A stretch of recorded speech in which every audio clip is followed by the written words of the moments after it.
We see the commercials on TV, so I just called, I set up an appointment just to get a general price. I told the gentleman when he came, look, I'm not ready to do this now, maybe next year, maybe the year after.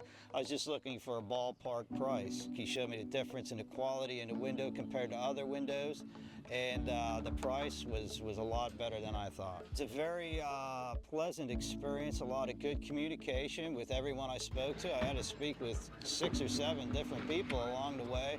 They were all very helpful and informative, and they really seemed to be appreciative of the business too. I went with Andersen just because of the good reputation the company had, and I went with them. I was doing a lot of other projects around here, and actually it was kind of a relief to have professionals come in and actually do the job. It saves me a lot of trips to the store to get equipment, tools, etc.